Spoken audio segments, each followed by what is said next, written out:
आज ही Doubtnut app download करें। Doubtnut पर होगा अब आपके सभी मैथ्स, केमिस्ट्री, फिजिक्स और बायोलॉजी डाउट्स का सफाया।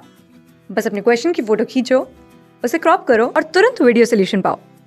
Download now. नमस्कार दोस्तों, हम पढ़ रहे थे हमारी पाठ्य पुस्तक आरोह भाग 1 में संकलित पाठ अक महादेवी के वचन को। और इस प्रस्तुत पाठ में अक महादेवी की 2 कविताएं दी गई हैं।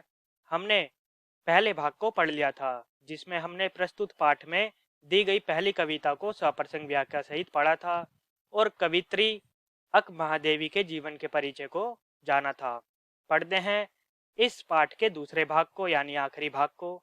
जानेंगे कि अक महादेवी की अगली कविता में अक महादेवी जी ने हमें क्या सीख दी है, क्या उपदेश दिया है। पढ़ते हैं पंक्तियों को सप्रसंग व्याख्या सहित।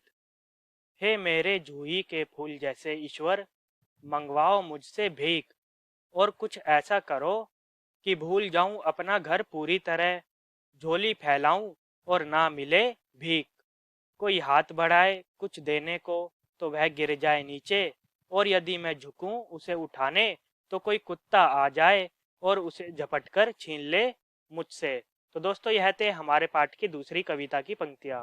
आइए जाने प्रस्तुत पंक्तियों के प्रसंग को कि कवित्री ने इसमें क्या कहा है।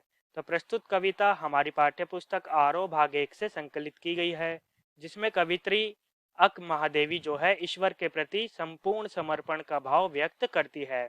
भगवान शिव की भक्ति के लिए संसार की हर भौतिक वस्तु से अपनी झोली खाली रखना चाहती है। पढ़ते हैं प्रस्तुत कविता की व्याख्या को। हे मेरे जूही के फूल जैसे ईश्वर। तो प्रस्तुत पंक्तियों में कवित्री ईश्वर के प्रति अपनी भक्ति प्रकट करते हुए ईश्वर की तुलना जूही के फूल से करती है और कहती है कि मंगवाओ मुझसे भीख, और कुछ ऐसा करो कि भूल जाऊं अपना घर पूरी तरह। हे मेरे जूही के फूल जैसे ईश्वर, तुम चाहो तो मुझसे भीख मंगवाओ, या मेरी ऐसी स्थिति करो कि मैं अपना घर पूरी तरह भूल जाऊं, यानी कि इस सांसारिक मोहमाया के बंधन से मुक्त हो जाऊं। झोली फैलाऊं और ना मिले भीख। वह दृढ़ इच्छा शक्ति को प्रकट कर कहती हैं कि मुझे ऐसी स्थिति में पहुंचा दो मेरे ईश्वर कि जहां मैं भीख के लिए अपनी झोली को फैलाऊं तो मुझे वह भी ना मिले, यानी तुम्हारी भक्ति के लिए मेरी झोली सदैव खाली रहे, लेकिन संसारिक वस्तु के लिए मेरी झोली में कोई जगह उपलब्ध ना हो। आगे वे कहती हैं कि कोई हाथ बढ़ाए कुछ देने को तो वह गिर जाए नीचे, और यदि मैं झुकूं उसे उठाने तो कोई कुत्ता आ जाए और उसे झपट कर छीन ले मुझसे।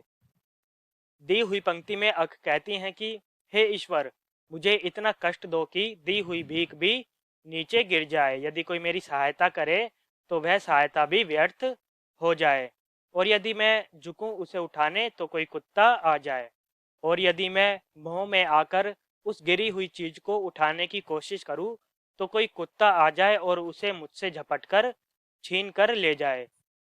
यहाँ कवित्री पूर्ण रूप से सांसारिक वस्तुओं का त्याग कर ईश्वर के प्रति समर्पित होना चाहती है। उसे अपने मान सम्मान की परवाह भी नहीं है, उसे तो केवल अपने ईश्वर की भक्ति चाहिए। तो दोस्तों, यह थी हमारी कविता। इस कविता में ईश्वर के प्रति पूर्ण समर्पण का भाव प्रस्तुत किया गया है।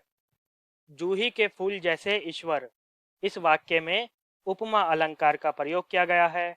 प्रस्तुत कविता की भाषा सहज एवं सरल भाषा है।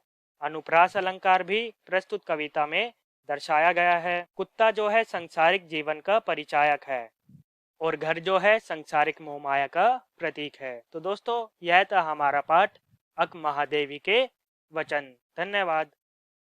क्लास 6 से 12 से लेके नीट, IIT, JEE मेंस और एडवांस के लेवल तक 10 मिलियन से ज्यादा स्टूडेंट्स का भरोसा।